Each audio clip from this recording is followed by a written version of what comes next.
Tell me a little bit about Tanfield, what it's all about, your involvement. Yeah, where do we start? So Tanfield Railway dates back to the early 1700s. Today, obviously, we are the preserved Tanfield Railway, but we're the world's oldest railway. We still operate on a section of that original route from the 1700s, ran by predominantly volunteers, preserving, the northeast industrial railways. So you can probably see behind us here some of those. And we're celebrating our 300th anniversary years. this year. So you've got some great events coming up. How are you going to be celebrating 300 years? Yeah, so we've got a year-long celebration, our Tanfield 300 celebrations, and we've got a series of events throughout the year.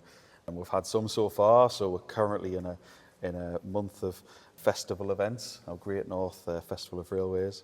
We've got our Legends of Industry Gala, which is later on, and then our actual birthday, which is the 19th and 20th of July, where we'll have a lot of events down at Causey Arch, which is the world's oldest railway bridge, and that's where we take our date from. So 1725 is when the arch was first constructed. So yeah, we'll have a series of events down there just to celebrate that. And I think a big birthday cake with a lot of candles, I think will be one of those. Just try not to burn the bushes down. Yeah, exactly. hope for a bit of rain beforehand. Yes. I mean, I think it's fantastic that 300 years, and sort of I've been here now quite a few times, and the heritage that all, not only the locomotives, but just this surrounding area brings.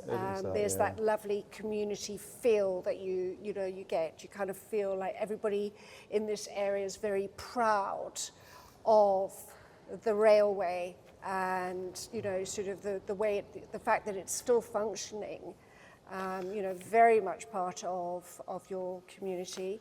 It is, Here for another 300 years? Oh, I very much hope so, yeah, certainly. But I think, like what you're saying, Kate, I think certainly in the Northeast, I think we're proud of our history and our heritage. And I think the nice thing certainly here is that I think people love the links to where they come from, or certainly where, their grandparents came from or parents came from. We've got around about 170 volunteers, all as equally as important, all bring different skill sets, and I think they're proud to sort of put back into the railway and continue to preserve it in that way. So how do you think that digital transformation can positively impact the heritage railway sector? Yeah, good question. I think heritage railways, I think we've got to remain very relevant to the next, audience groups that are going to enjoy us. I think what we find is we have a real cross-section in terms of our visitor, and certainly the younger generation. It's how we engage with them. And I think certainly technology is a way to engage with a younger audience. So I think in that respect, I think it's a real good tool. I also think, we have a lot of spaces similar to what we're in today, like Marley Hill Engine Shed, where it's a space that we want people to be immersed in when they come in. But we don't want, interpretation on the walls to detract from that. So I think, if we had the digital option of seeing some of that interpretation, those stories, that obviously keeps it very immersive, but, educational as well. So I think there's various ways in that respect. Sustainability, I think, is another area as well. I think the fact that, we are using digital over, maybe using paper-based or other forms of engagement tools. So, yeah, there's a few good areas there. As a community, in terms of heritage railway, it's global. So by being digital, that train fanatic enthusiast, can stay engaged with yourselves across the pond, wherever they might be in the world. Yeah, very much so. I think we've certainly seen over the last couple of years is, we have visitors from America, Japan. We've had somebody from the Netherlands today who's visited us, and I think it's just how, you can take that bit of Tanfield home with you, and even if, you didn't find out everything that you wanted to find out, you can do that via the app later on. Like you say, it's kind of that wider network of heritage railways is kind of how we can promote our stories and, our purposes as well. It's kind of how we push that message out. Yes. In your view, how can heritage attractions embrace digital in order to stay relevant and be competitive? Yeah, I think we've got to embrace as much as possible, really, digital-wise. I think there's so much technology out there which we can utilise.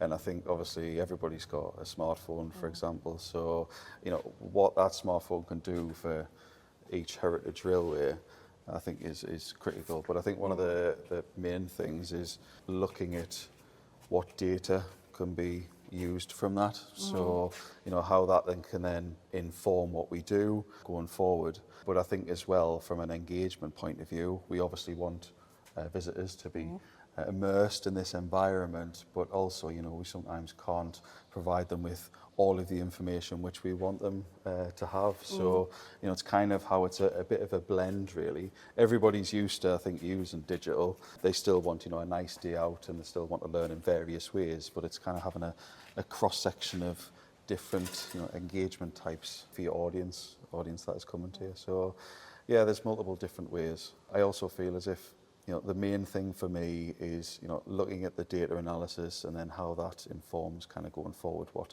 other developments that we need to put in place. Yeah. So. How do you think the software and app will help drive revenue growth at Tanfield? Yeah, I think we've, as a heritage railway, we've got to constantly be looking at how we can increase revenue generation. And I think the app will be a critical one of those, really. I think because it does so many different things within one bit of software. I think in terms of ticket sales, can do that. We can look at upsells as well. Beacon technology is an interesting one for us. It's the one that we're quite interested to explore, and how we can trigger different bits of information. But yeah, I think just generally, it gives us an opportunity to explore different areas which ordinarily we wouldn't be doing.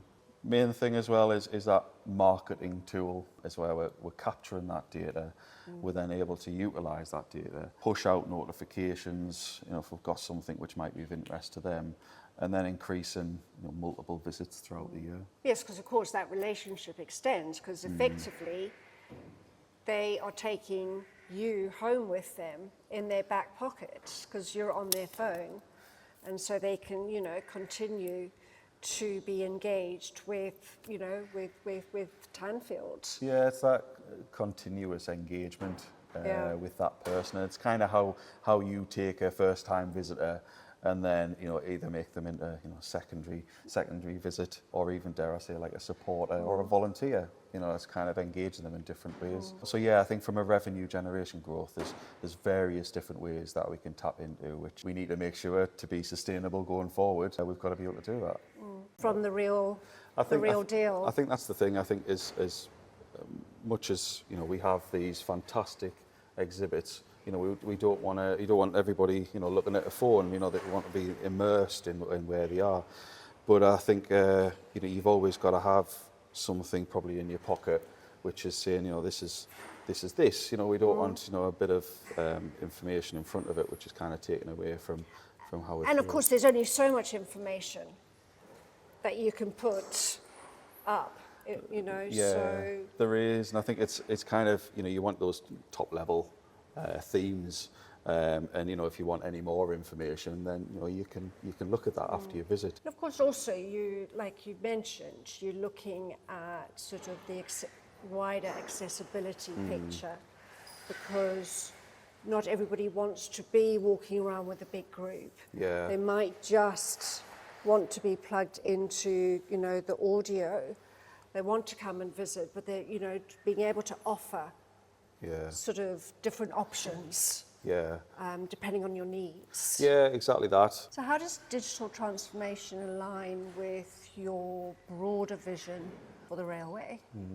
I think sort of anything to do with our forward plan and our vision has to have an element of digital within it. I think even if that's, back office or front of house, it's got to have that. And I think, as I was saying earlier, it's that data analysis as well. Some of the bits which, people just don't see. And that can be right up from, ticketing systems, right up to wayfinding, right up to marketing as well. I think for us, there's a lot of emphasis being placed on that visitor experience, and that's a key thing for us. I think we've got to remain relevant within our audience. So that's everything from wayfinding to timetables, how many people don't know a train timetable now? You know, True. it's kind of how we can simplify that. You know, accessibility as well. We get various, you know, audience groups with various access needs, and you can do that through digital. And you know, we're looking at how we can revenue generation. You know, how we can get more donations, ticketing, upsells. You know, so there's various ways in that respect. But also from a charitable point of view, we have a charitable aim which is more on education, and we've got to educate the next generation in terms of, you know, what the railway is, what coal is, you know, what the purpose of the railway was, you know, how it's informed, you know, some of the technology that is with us today. You know, mobile phones, for example, was probably more from you know, started from this sort of embryo. But yeah, I think there's a lot of different ways that we can kind of tap into digital.